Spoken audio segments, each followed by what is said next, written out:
Isang babaeng mangangalakal ang nakipag-isang dibdib sa isang lalaking mahilig maglakbay sa buong mundo. Malimit siyang iniiwanan ng matagal ng kanyang asawa.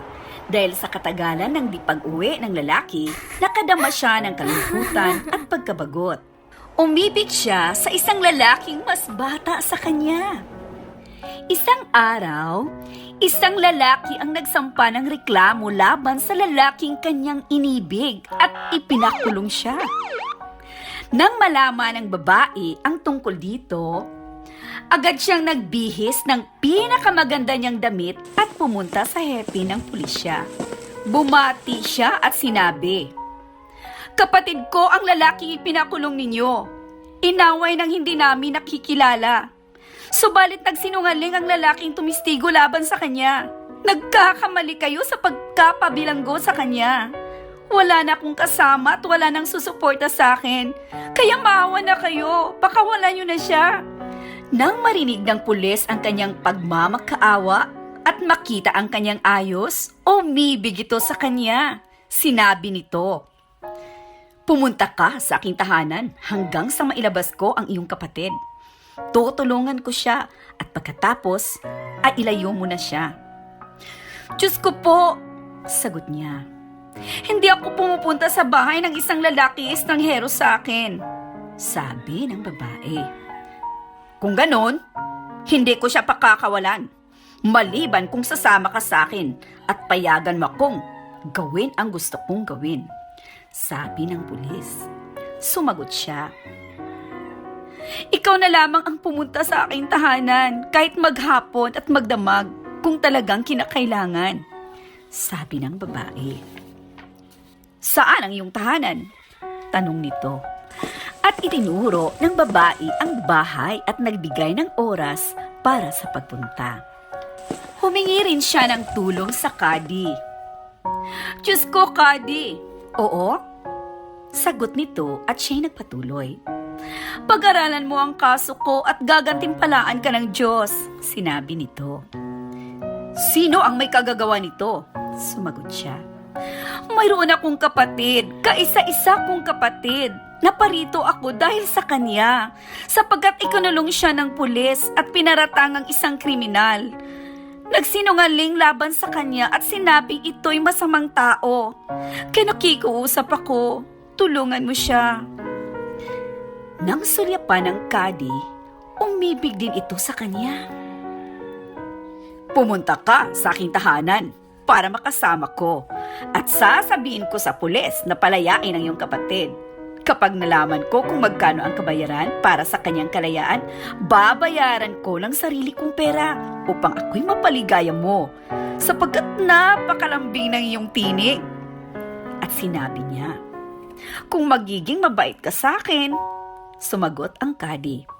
"Kung hindi ka papayag, makakaalis ka na at wag mo na akong sisihin." Muli siyang sumagot, "Kung talagang iyan ang gusto mo, mas maganda at pribado sa aking tahanan kaysa inyo na maraming katulong ang makakaistorbo sa atin. Saka isa pa, hindi naman ako masamang babae, subalit kailangan ko lang itong gawin." "Saan ang iyong tahanan?" tanong ng kadi. Sumagot siya, "Sa ganitong lugar." Sinabi niya ang takdang araw at oras ng kanyang pagpunta. Pumunta rin siya at humingi ng tulong sa vizier. Napalayain ang kanyang kapatid sapagkat lubha niya itong kailangan. Subalit, may binigay rin itong kondisyon. "Payagan mo akong gawin ang gusto kong gawin sa iyo at palalayain ko ang iyong kapatid." Sumagot siya, "Kung talagang gusto mo, doon na lamang sa aming tahanan, tayo lang doon.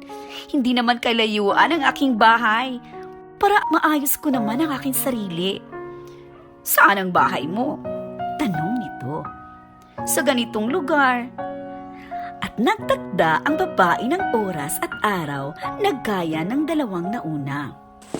Mula rito ay pumunta siya sa hari.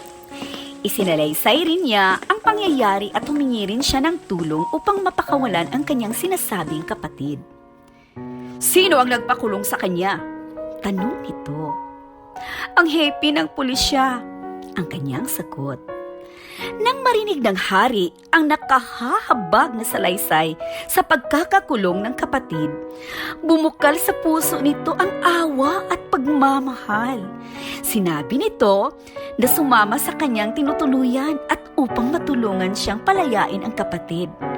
Subalit kanyang sinabi, "O, mahal na hari, mandali lang para sa iyo ang lahat. Wala akong magagawa kapag iyong ginusto. Subalit malaking karangalan kung pupunta ka sa aking tahanan." Siya'y pumayag. Sinabi ng babae ang lugar at oras ng kanilang pagtatagpo na gaya ng oras sa sinabi niya sa unang tatlong lalaki. Umalis siya pagkatapos at humanap ng isang karpentero at sinabi nito, "Ipagawa mo ako ng isang kabinet na may 4 na compartment. Magkakapatong, may pinto ang bawat isa at masasaraduhan. Malaman ko lang kung magkano at babayaran ko." Sumagot ang karpentero, 4 na denaryo ang halaga nito. Subalit hindi ko nito pababayaran kung payagan mo ako sa aking kahilingan. "Kung kinakailangan," sagot ng babae, "papayag ako. Subalit, gawin mo ng 5 ang compartment na kabinet na ipinagagawa ko sa iyo." At sinabi nito kung kailan ihatid ang kabinet sa kanyang tahanan. Sinabi ng karpentero, "Mabuti. Sige, maupo ka na lamang at gagawin ko ngayon din ang iyong kabinet." Pagkatapos na magawa, inutusan niya ang karpentero na dalhin sa bahay ang kabinet. Punesto niya ito sa sala. Pagkatapos, kumuha ng 4 na damit at may iba-ibang kulay. Naghanda na rin siya ng makakain, karne, prutas, inumin, mga bulaklak at pabango. Dumating na ang araw na ibinigay niya sa lahat ng hinihingian niya ng tulong. Isinuot niya ang kanyang pinakamahal na damit, naglagay ng mga adorno sa sarili, nagpabango at nilagyan ng mamahaling carpet at naghintay sa kahit sino ang maunang dumating. Si Kadi ang unang dumating. Nang makita niya ito, tumayo siya at humalik sa paanan ni Kadi. Hawak ang kamay. Inaya niya itong maupo sa carpet. Nang sisimula na nito ang kanyang pakay, sinabi ng babae, "Alisin mo muna ang iyong kasuotan at ang iyong turban. Isuot mo ang dilaw na roba at bunit na ito habang inihanda ko ang makakain at mainom natin. Pagkatapos, pwede mo nang gawin ang nais mo." Habang isinusuot niya ang roba at bunit, may kumatok sa pinto. "Sino ang kumatok?" tanong niya. "Ang aking asawa," ang kanyang tugon. "Ano ang aking gagawin? Saan ako pupunta?" tanong ni Kadi. "Huwag kang matakot," sabi ng babae. "Itatago kita sa kabinet na ito." "Gawin mo kung ano ang dapat," sagot ni Kadi. Kaya ipinasok niya ito sa pinakaibabang compartment at isinara ang pinto. Pumunta siya sa pintuan at tiningnan kung sino ang kumatok. Ang hipi ng pulisya. Pinatuloy niya ito agad. "Ariin mong iyo ang lugar na ito at ako'y iyong alipin. Buong araw sa akin ka, kaya't alisin mo na ang iyong suot at ipalit mo ang pulang roba na ito." Subalit bago nito magawa ang kanyang pakay, sinabi nito, "Ako'y iyong-iyo at walang iistorbo sa atin. Kung mabait kang talaga, gumawa ka muna ng kautusan na magpapalaya sa aking kapatid para naman mapanatag ang aking kalooban." "Masusunod," sabi nito. At gumawa na nga ng kautusan ang pulis na nakasaad ang agarang pagpapalaya sa kanyang kapatid. Nang sisimula na niya ang kanyang pakay, biglang may kumatok sa pinto. "Sino iyon?" tanong ng pulis. "Ang aking asawa," sagot ng babae. "Ano ang gagawin ko?" ang muling tanong. "Pumasok ka sa kabinet na ito. Pag-alis niya sa kakalumabas." At ipinasok niya ito sa pangalawang compartment sa ilalim at sinarahan ang pinto. Samantala, ang nangyayari ay naririnig lamang ni Kadi na nasa loob ng isang compartment ng kabinet. Pumunta uli ang babae sa pintuan upang muling tingnan kung sino ang kumatok. Si Vizer. Sinabihan din niya ito na tanggalin ang mabigat na damit at turban at magsuot ng mas magaan. Isinuot niya ang bughaw na damit at ang kanyang pulang bunit at pati na rin ang kanyang rubang gagamitin upang maginhawa sa pagtulog. Nagsimula na ang pakay ni Vizier. Nang biglang may kumatok, tinanong din niya kung sino ito at sinabi ng babae na ito ay ang kanyang asawa. Nalito ang lalaki at nagtanong kung ano ang kanyang dapat gawin kaya't sinabi sa kanyang magtago sa loob ng kabinet sa ikatlong compartment. Tulad ng nauna, isinara din niya ang pinto ng kabinet. Pumunta siya sa pinto at pinag-uusan ang kumatok. Ito ay ang hari. Pagkatapos na imungkahin nito ang pagpapalit ng damit, maya-maya pa'y nagkapalagayang loob na sila. Sinimulang gawin na ng hari ang kanyang ninanais.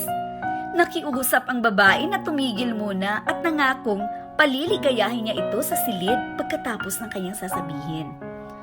Kahit ano ang iyong kahilingan, sagot niya. Alisin mo na ang iyong ruba at turban. Mahal ang kanyang damit. Nagkakahalaga ito ng 1,000 denaryo. Nang alisin niya ito, ipinalit ang ruba na nagkakahalaga ng 10 denaryo lamang. Ang lahat ng kanilang pinag-uusapan ay naririnig lamang ng 3 lalaking nakatago sa 3 compartment ng kabinet. Subalit hindi sila makapagsalita. Nang simula na ng hari ang kanyang nais sa babae, sinabi niya, mayroon sana akong ipakikiusap sa iyo. Habang sila'y nag-uusap, may kumatok muli sa pintuan. Tinanong nito kung sino ang kumatok. Muli niyang sinabi na ito ang kanyang asawa. Sinabi nito na paalisin ang asawa o siya ang hari ang magpapaalis dito. Subalit sinabi niya na maging matyaga. Kaya't pinapasok niya ito sa pang-4 na compartment ng kabinet at isinara ang pinto. Lumabas siya upang patuloyin ang kumatok. Ito ang karpentero. Tinanong ng babae. Anong klaseng kabinet ba itong ginawa mo? Bakit? Anong masama sa ginawa ko? Sumagot siya. Masyadong makipot ang ibabaw ng compartment. Hindi. Anong hindi? Subukan mo ngang pumasok at hindi ka kakasya riyan. Pumasok nga ang karpentero sa 5 compartment at sinaraduhan ito ng babae. Agad niyang dinala ang sulat sa hepe ng pulisya. Agad namang kinalaya ang kanyang mangingibig. Hindi nila malaman ang kanilang gagawin. Napagpasyahan nilang magpakalayo-layo at lumipat ng syudad sapagkat hindi na sila makapananatili sa lugar na iyon. Gumayak sila at tumakas sakay ng isang kamelyo. Samantala, nanatili ang 5 lalaking nakakulong sa compartment ng kabinet sa loob ng 3 araw na walang pagkain at walang tubig. Hindi makatiis ang karpentero. Kinatok niya ang compartment ng hari. Kinatok naman ng hari ang compartment ni Vizier. Kinatok naman ni Vizier ang compartment ng pulis at ng pulis sa compartment ni Kadi. Sumigaw ang Kadi na nagsasabing, bakit ba sila nagsasakitan? Gayong lahat naman sila ay nakakulong. Nagkarinigan silang 5. Napagtanto nila na sila ay napagkaisahan ng babae. At habang sila ay nagkukwentuhan ng mga pangyayari, nagtataka ang kanilang mga kapitbahay sapagkat may ingay ay wala naman silang makitang tao sa loob. Kaya't napagpasyahan nilang wasakin ang pinto at pasukin ang bahay. Nakita nila ang kabinet na yari sa kahoy. Nakarinig sila ng nagsasalita, kaya tinanong nila kung may Jenny sa loob nito. Sinabi ng isa na sunugin ang kabinet. Sumigaw ang Kadi na wag silang sunugin. Nagkunwari siyang Jenny, nagsalita ng mensahe galing sa Quran. Pinalapit nito ang mga tao sa kabinet. Lumapit sila sa kabinet at nagsimulang magsalaysay ang mga nakakulong. Tinanong nila kung sinong may kagagawa ng lahat ng ito. Ikinukwento nila lahat-lahat ng nangyari. Nang makita nila ang kanilang mga itsura sa pananamit, nagtatawanan na lamang sila. Lumabas sila ng bahay na tinatakpan ang kanilang mga mukha upang di makilala at makaiwas sa tsismis ng mga kapitbahay.